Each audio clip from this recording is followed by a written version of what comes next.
esta verdadeira situação dos demais membros da família solar, moradas vazias. É possível que, futuramente, o homem chegue a ocupá-las, mas por enquanto tudo faz crer que estejam mesmo desabitadas. Há moradas, porém infelizmente parece não haver moradores em seu solo. Poltergeists cefeidas. Quando, em 1971, tomamos contato direto com o fenômeno de poltergeist, não nos imaginar as modificações no modo de encarar as realidades deste mundo. Até então, estávamos apenas informados acerca de um grande número de fatos ditos paranormais, registrados e narrados por pessoas aparentemente dignas de crédito.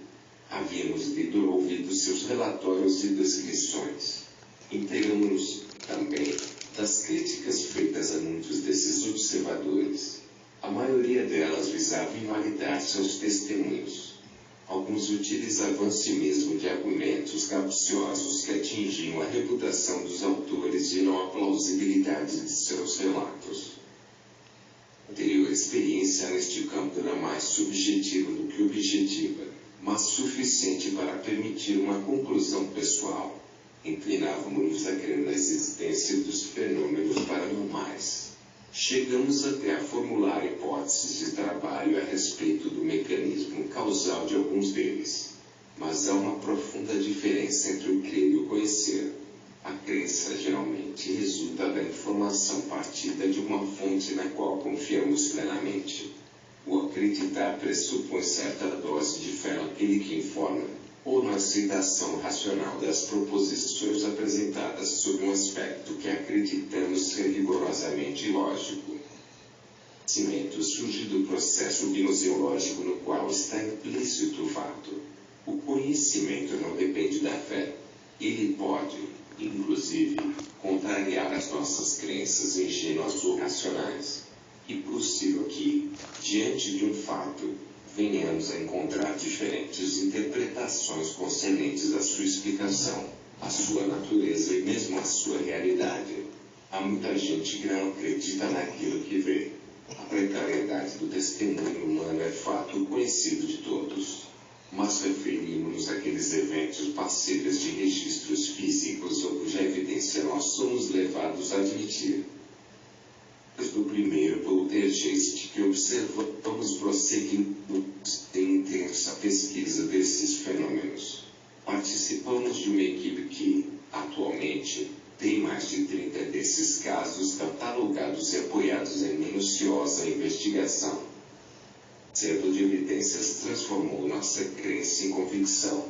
Agora conhecemos os fatos, embora não saibamos como explicá-los cabalmente. Entretanto, essa particularidade não impede que tiremos algumas conclusões dos fatos observados. Uma destas conclusões diz respeito à natureza do nosso espaço. Parece que a nossa realidade sensível faz parte de uma multiplicidade espacial com mais de 3 dimensões, da qual nosso espaço-tempo é uma região particular. Se nossa suposição corresponder à realidade, ainda que aproximadamente, estaremos diante de fenômenos que fazem lembrar o episódio das estrelas pulsáteis chamadas cefeidas. A primeira estrela pulsátil foi observada na constelação de Cefeu. É a delta desta constelação. Mais tarde, outras semelhantes foram descobertas no firmamento. Essas estrelas propiciaram aos astrônomos um excelente meio para medir as distâncias dos corpos celestes. Devido a elas, nosso universo pôde ser melhor avaliado em tamanho. Como consequência, ficamos sabendo que ele é imensamente maior do que se supunha até a segunda década deste século. Não só isso, descobriu-se que o nosso universo é muito mais complexo do que um mero aglomerado de astros brilhantes. Ele é dinâmico, está em expansão e, provavelmente, possui uma forma que implica a curvatura do espaço cósmico. Fatos aparentemente insignificantes são portadores de informações que podem mudar todo um sistema filosófico. Assim ocorreu no tempo de Galileu, quando uma simples observação da queda de 2 pedras partículas de tamanhos desiguais bastou para pôr em xeque o sistema dos peripatéticos, que se baseava sobretudo na autoridade de Aristóteles. Ocorrências de poltergeist têm sido observados fenômenos de aparente transposição da matéria através da matéria. Parece que a explicação mais plausível para este fenômeno é a que Zorner propôs: a existência real de espaços com 4 ou mais dimensões.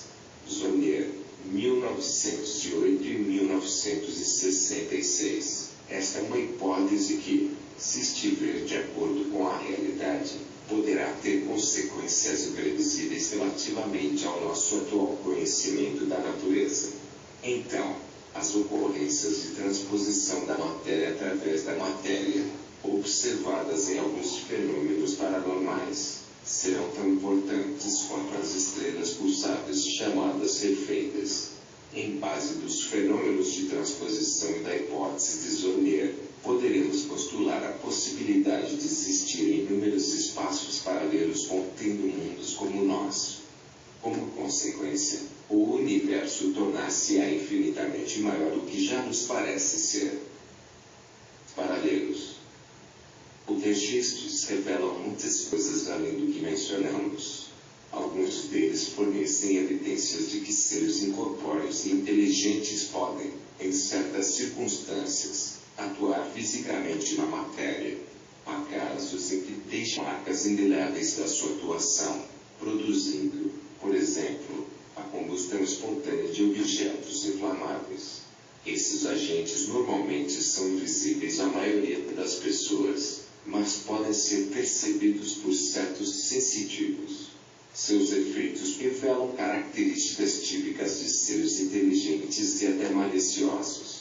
Parecem habitar espaços paralelos ao nosso e dão a impressão de que podem transitar do seu espaço próprio para o de cá, e vice-versa. Andrade, 1989. Xavier psicografou uma série de livros que contêm informações importantíssimas a respeito desses seres invisíveis para nós. Essa série começa com a obra intitulada Nosso Lar, cujo autor espiritual é André Luiz. Por esses livros fica-se sabendo que o nosso mundo físico se situa entre mundos paralelos, alguns predominantemente maléficos e outros benéficos. Sofremos as influências desses mundos e parece que a vida na Terra tem algo de semelhança com um campo onde se trava a milenar batalha entre o bem e o mal. Somos seres intermediários.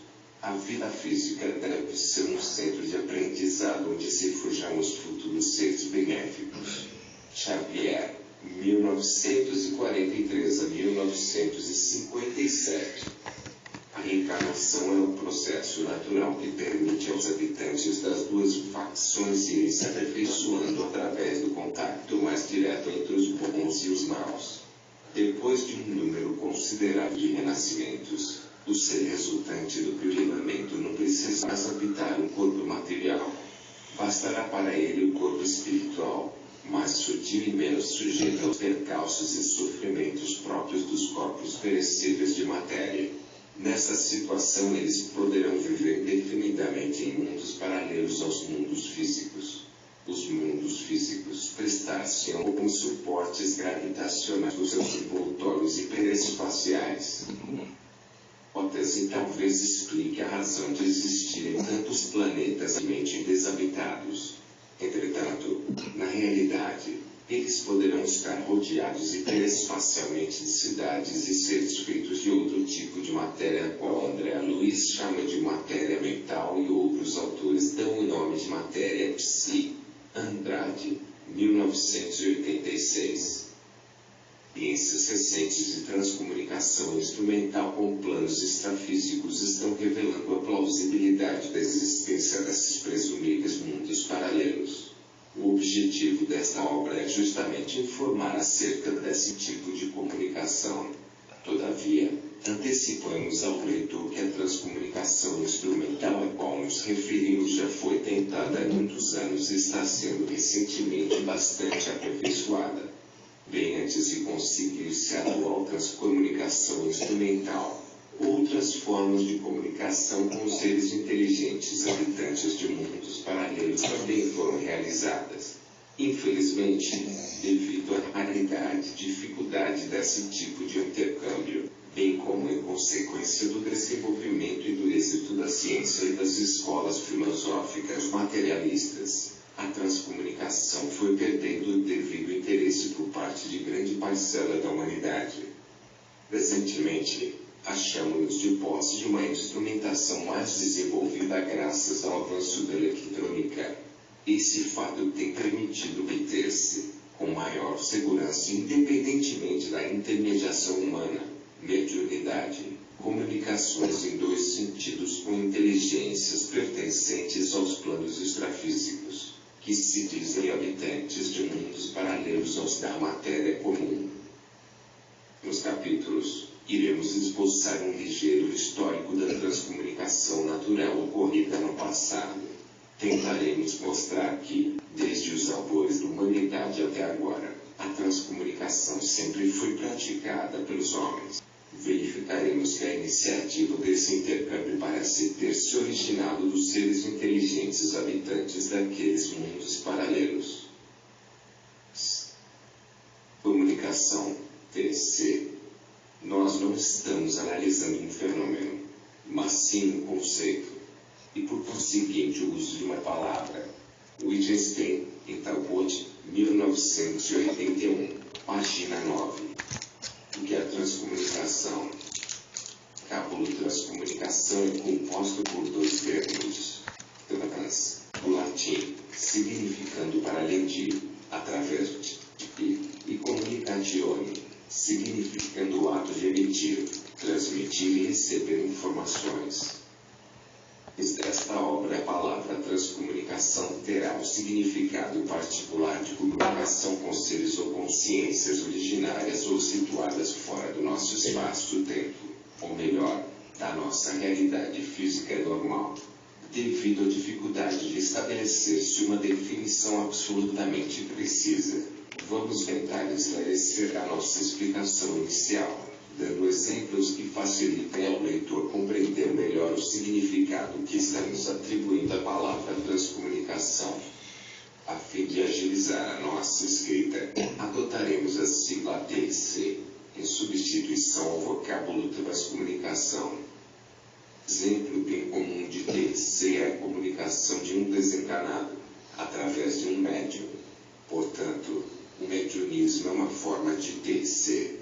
Mas a TC não significa exclusivamente o fenômeno mediúnico.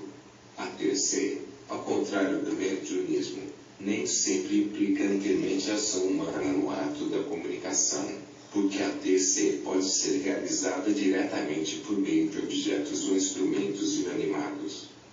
Alguém poderá objetar que, em certas manifestações de desencarnados, como no caso das mesas girantes, Ouija, etc., há sem necessidade de um médium.